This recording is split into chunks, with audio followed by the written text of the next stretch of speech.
Hey guys, what is up? It is me again, NintendoConsoleGamer, and today we are going to do another weapon breakdown. Today it is the Carbonizer Mk16 or Mark 16. It is a light machine gun in the energy category. To say the least, this gun is the most messed up gun damage-wise in Conduit 2 and in another couple of aspects. To say the damage model is effed up is an understatement, so we're going to get right into it, starting with the damage, the most weird part about this gun. And if you have no upgrades on this weapon, it will do a damage of 8 to 4, but now I know this sounds low or normal or whatever, but this is not normal at all. Let me tell you why. Because this gun has no headshot multiplier, but it still has several intermediate damages per shot, and I'm going to tell you why. Why? Well, because depending on how long you hold the trigger for each shot, it affects the damage. So basically, if you hold the trigger for the full shot, it'll give you 8 damage, but if you hold the trigger for a little bit of the shot, then it will, or you only have or if you're only part of the shot is on the guy, if it's only on there for half the time, then it's going to give you lesser damage, such as 4 or 7, which is, it's weird, and I think it would have been easier to understand if they had just made it like if they had just made the magazine sort of a display such as the Arc Eclipse. That would have made it a lot easier, but just bear with me on this. I hope you guys understand it. But yeah, that's the way the damage is. Now, if you want to put the least of the damage perks on it, which would be improved damage or improved energy damage, in this case, it will do a damage of 13 to 4 in the same respect. Now, the minimum damage is always going to be 4 for whatever reason, but the maximum will jump up to 13 when you do this. It's going to make it an 8 to 25 shot kill, depending if you hit the whole shot or not. But in order to not, you would have to pretty much keep tapping the trigger, which is so impractical. I mean, it's hardly ever going to happen that you're going to get less than your maximum by very much. So now when you put the greater of the energy perks, the energy damage perks, which would be damage focus or energy focus, you're going to find that it will do 15 damage max and 4 minimum, because the minimum is always 4, so that does not change. And now, oddly enough, when you put both of them on it, both of the upgrades, and you go double energy, there is no discernible difference. It's still going to be 15-4, which I thought was interesting.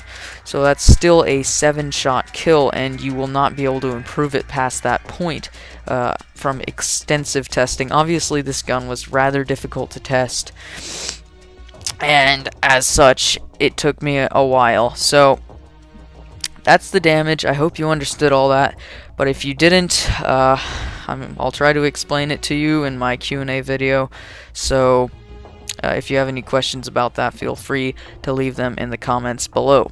Now, another messed up thing about the Carbonizer is its magazine capacity. While HVS would have you believe, and the indicator on the screen would have you believe it's 50, it's not. It's actually 49, and I'm going to tell you why. Because the last 2 shots in the magazine count as 1. For whatever reason. It's not going to affect you if you don't fire off the entire mag, but the last 2 shots in the magazine, if you fired all other 48 shots, they're going to count as 1 for whatever reason, and it'll do the same damage as 1 shot. So there are 49, which is a little bit interesting for an LMG. You would expect a little bit more, but then again, you could be spraying like crazy with this gun, and that's not something you want in Conduit 2. So another big factor about this gun is its accuracy, which I'm not going to move over to Streets Prime to discuss, because, well, there can be nothing gathered from that, as it will just leave a big blob on the wall, because if you notice where the shots hit the wall, it just leaves a little, you know, some sizzling energy there. And unlike the strike rifle, it will not burn away to reveal a bullet hole, so you can't actually see the shot pattern, although I assure you it is spot on from any distance.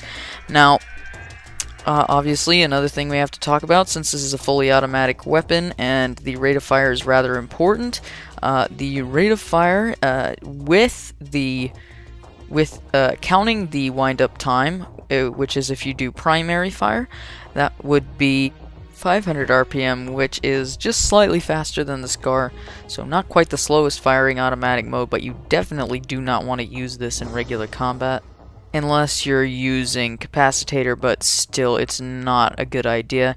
Now, the second fire mode would be the, well, secondary fire, which removes the wind-up time, and that makes it a 625 rounds per minute firing mode, which is, it's a lot better, and you can shoot right away, so that's always recommended, even though it hinders your movement speed. Talking about movement speed, its normal movement speed is very slow at 75% of your base movement speed.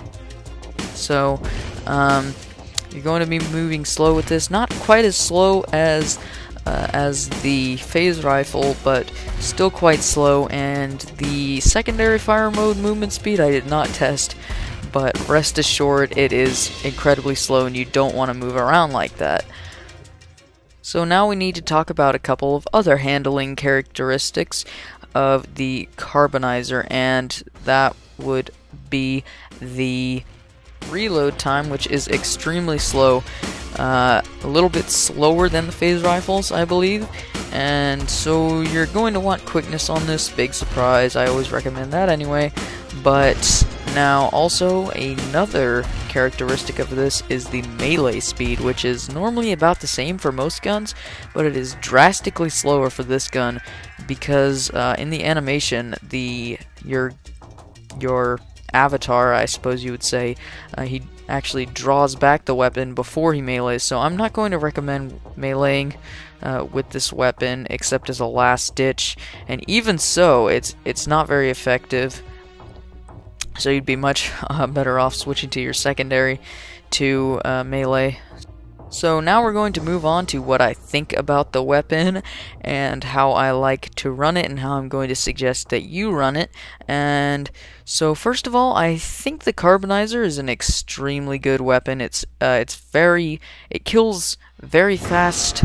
It's not the most damaging gun in the game, but it is so accurate, and it shoots fast enough that you can drop enemies extremely quickly if you just aim your pointer at them and hold down the trigger for a second or two, or maybe even less actually, and they will fall extremely quickly. Now of note, this is another gun that is extremely good for timing the lag, because it's really easy to tell when you've killed them enough, because you can easily find that out for yourself. You just hold the trigger down for a little bit, and once you get used to it, you'll be able to know when to stop holding down the trigger, and you'll be able to time the lag very well, so you'll be able to let go even before you see their character die. So in conclusion, I think this is a very precision weapon, sort of a skill weapon, although obviously there are ways to run it without skill. However, for the most part, it is a skill weapon. Now, another thing I forgot to mention is this gun has no zoom, which is another balancing factor of this weapon, because that would make it unstoppable at all ranges. So it is confined to close to medium range, pretty much to about as far as you can lock on, unless there's someone standing still off in the distance. You can pick them off by using, the greater portion of the rounds in your magazine. But for the most part, this is going to be needing to be used at short to medium ranges. Now for how I like to run it, generally I like to use energy focus to get the maximum damage out of it. I like to use from the secondary upgrade A slot. It really depends on you, because I didn't find that it needs stabilizer because of its incredibly small reticle already. So I would recommend either ammo belt, metal legs, or